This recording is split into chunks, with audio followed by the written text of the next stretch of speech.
ముల్లంగి కోడిగుడ్డు ఫ్రై తయారీ విధానం చూద్దాం. దీనికోసం 2 పెద్ద సైజు ముల్లంగులను తీసుకున్నాను. దీని చెక్కు తీసేసి తురుముకొని పెట్టుకోవాలి. అలాగే 3 మీడియం సైజు ఉల్లిగడ్డలు, 3 పచ్చిమిరపకాయలు, 5 వెల్లుల్లి రెబ్బలు కచ్చపచ్చ దంచినటివి కావాలి. ముల్లంగిని తురిమి పెట్టుకున్నాను. అలాగే ఉల్లిగడ్డను సన్న చీలికలుగా కట్ చేసి పెట్టుకున్నాను. పచ్చిమిరపకాయలని చీలికలుగా కట్ చేసి పెట్టుకున్నాను. స్టవ్ ఆన్ చేసుకొని ఒక కడాయి పెట్టుకొని ఇందులోకి 2 పెద్ద చెంచాడు ఆయిల్ వేసుకోవాలి. ఆయిల్ కాగిన తర్వాత ఇందులోకి 1 టేబుల్ స్పూన్ మైన పోపు దినుసులు, 3 ఎండుమిరపకాయలు ముక్కలుగా కట్ చేసినటివి, కచ్చపచ్చ దంచిన వెల్లుల్లి రెబ్బలు, ఉల్లిపాయ చీలికలు,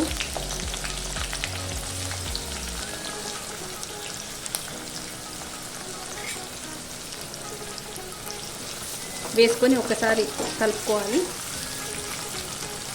అలాగే తురిమి పెట్టుకున్న ముల్లంగి కూడా వేసుకొని బాగా వేపుకోవాలి.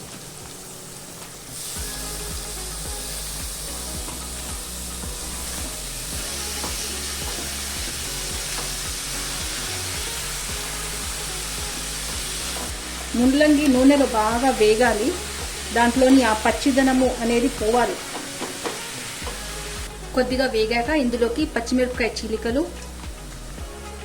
1/2 టీ స్పూన్ పసుపు, 1 టేబుల్ స్పూన్ మైన అల్లం వెల్లుల్లి పేస్ట్ వేసుకొని బాగా మిక్స్ చేసుకోవాలి.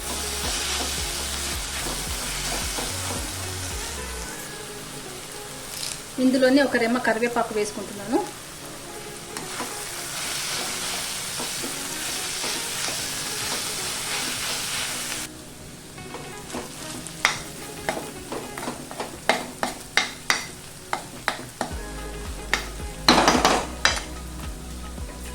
ఇప్పుడు మనము కోడిగుడ్లను పగలగొట్టుకొని ఇందులోకి వేసుకోవాలి. నేను 6 కోడిగుడ్లను వేస్తున్నాను.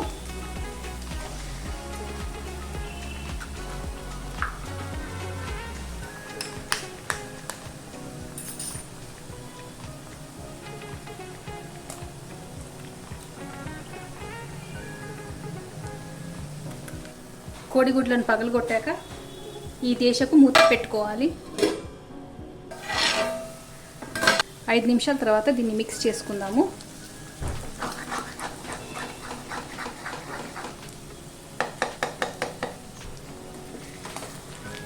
గుడ్డు మరీ ఎక్కువ చిదకకుండా మిక్స్ చేసుకోవాలి.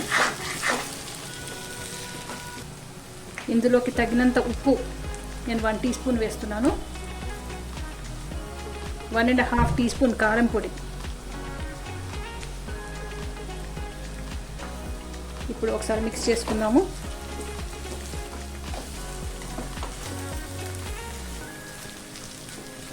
నేను మరో 1/2 టీ స్పూన్ ఉప్పు వేసుకుంటున్నాను.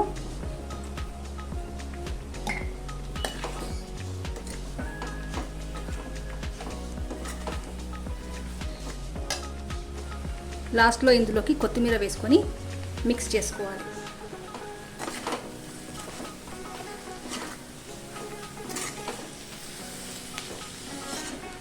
ముల్లంగి కోడిగుడ్డు ఫ్రై రెడీ అయిపోయింది. ఇప్పుడు మనం స్టవ్ ఆఫ్ చేసి ఒక ప్లేట్లో సర్వ్ చేసుకుందాం. ముల్లంగి కోడిగుడ్డు ఫ్రై మీరు ఇంట్లో తప్పక ట్రై చేసి చూడండి. వీడియో నచ్చినట్లయితే please like, share and subscribe. Thank you.